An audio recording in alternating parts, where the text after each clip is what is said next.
Salut tout le monde, comment allez-vous? Moi ça va plutôt bien. Aujourd'hui on se retrouve pour une nouvelle vidéo pour parler à nouveau des victoires de la musique. Il y a bientôt 2 ans au moment où je fais la vidéo, enfin il y aura 2 ans, donc après le 19 février, puisque donc le 19 février 2022 j'avais parlé des victoires de la musique et comme titre j'avais marqué les victoires de la musique ne respectent pas le rap. Aujourd'hui, on va parler donc de la fameuse victoire de la musique 2024 où il y a eu plusieurs personnalités du milieu R&B et rap ayant gagné des titres. Voilà, c'est assez surprenant. Qu'est-ce qui s'est passé? Pourquoi ce changement de ton d'un coup 360 degrés de la part des personnes qui gèrent les victoires de la musique? C'est assez surprenant, sachant en plus ce qui s'est passé, hein. On rappelle quand même que Tiakola n'a pas gagné donc les victoires de la musique, plusieurs rappeurs n'ont pas été respectés, et ici là d'un coup on a plusieurs artistes qui ont gagné des victoires de la musique. Je parle de Aya Nakamura, Gazo, Shai, Damso et Yami. Alors bon, Yami c'est le petit nouveau qui a débarqué ici. Et c'est quand même plutôt cool, mais qu'est-ce qui s'est passé? Pourquoi, comment ça se fait? Alors on rappelle aussi que SDM a refusé de venir donc se présenter à la cérémonie, donc ce qui a fait qu'il a perdu sa nomination pour la chanson originale de l'année avec Bolide Allemand. Voilà, et donc il faut savoir que l'année précédente il avait exprimé son mécontentement face au manque de reconnaissance des artistes rap, citant l'exemple de Tiakola, qui malgré d'excellentes ventes n'avait remporté aucune victoire de la musique. Alors les victoires de la musique cette année-ci ils ont vraiment fait, quand je dis un 360 degrés les gars, c'est un 360 degrés. Les mecs on est passé de on boycotte le rap, ou alors on met du Big Flo et Oli et Orelsan, ou du Nekfeu, à bah ça va, on met Gazo, on met Shai, Damso, et on met Aya Nakamura et on met Yami pour vous faire plaisir. C'est à peu près ça que j'ai un peu ressenti le truc.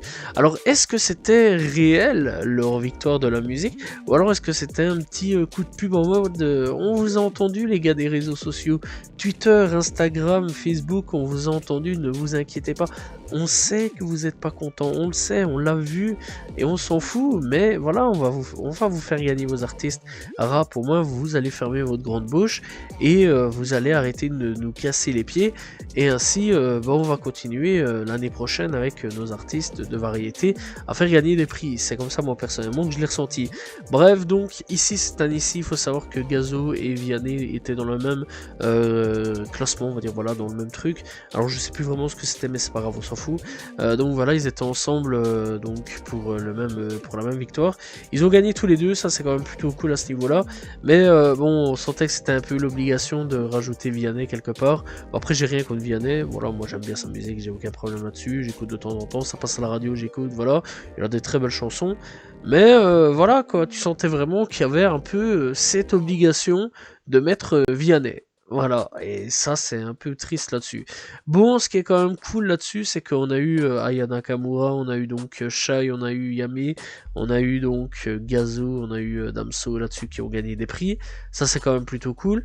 Mais vraiment, c'était calculé là-dessus. Tu sentais bien qu'ils voulaient pas vraiment avoir une sauce quelque part, une nouvelle sauce, parce que je rappelle quand même que ces dernières années, les victoires de la musique, bah ils ont subi des grosses sauces dans leur figure, les gars, mais tellement énormes que vraiment ça a fait pas mal trembler à ce niveau-là les victoires de la musique, puisqu'aujourd'hui quelque part, eh bien c'est un aveu d'échec face à tout ça.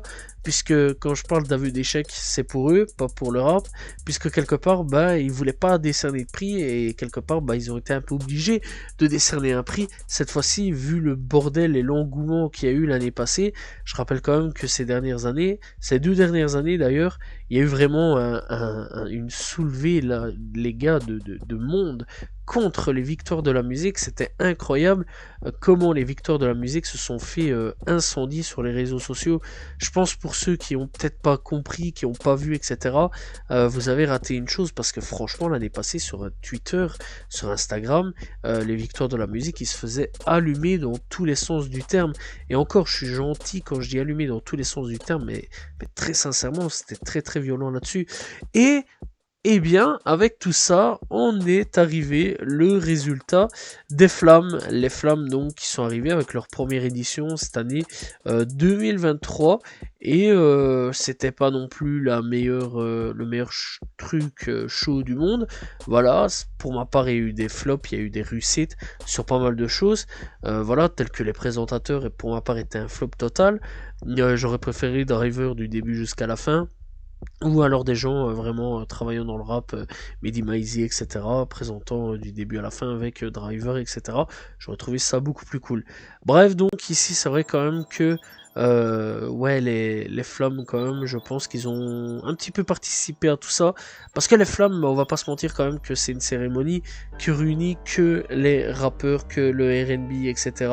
T'imagines bien que si à ce moment-là, des mecs comme Gazo, Big Flo et Oli, etc., du R&B, etc., se désintéressent complètement des victoires de la musique et vont aux Flammes, bah quelque part ça fait une perte de crédibilité, sachant en plus qu'aujourd'hui, bah le rap est un peu la musique numéro 1, t'es un peu obligé de suivre le rap, hein, pour voir un petit peu ce qui se passe dans l'évolution de la musique. Le rap aujourd'hui est numéro 1, c'est pas pour rien.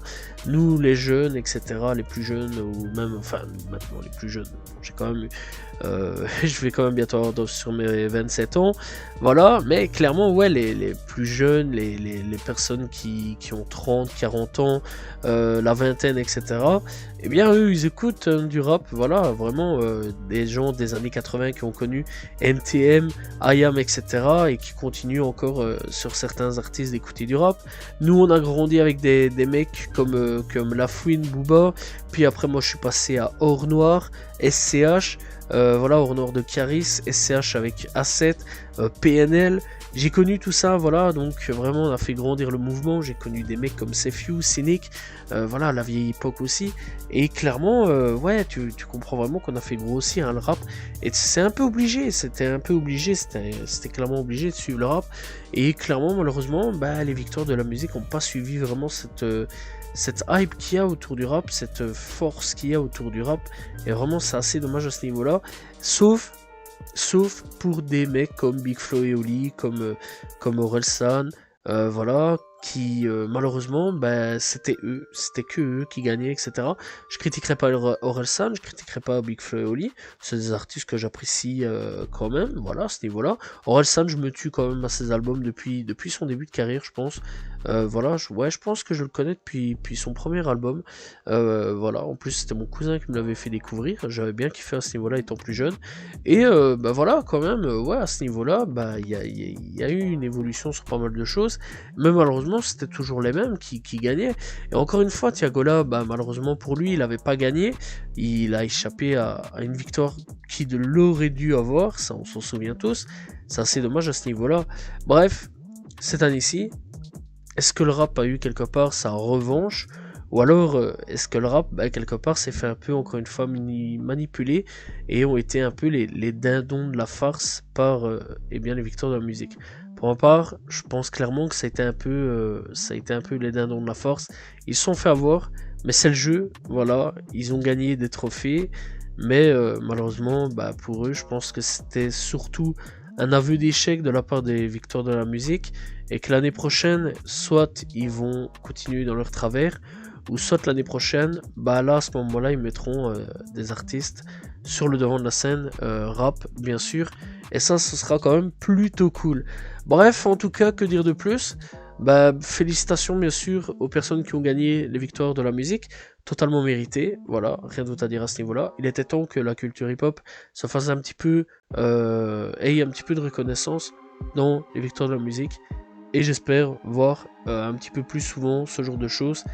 Et on espère que dans les prochaines années, beaucoup plus de rappeurs gagneront les victoires de la musique. Bref, en tout cas, on se retrouve bientôt pour les Flammes 2ème édition. J'en parlerai, c'est un peu obligé. Et j'espère que vous avez apprécié la vidéo. N'hésitez pas à vous abonner, liker, commenter, partager.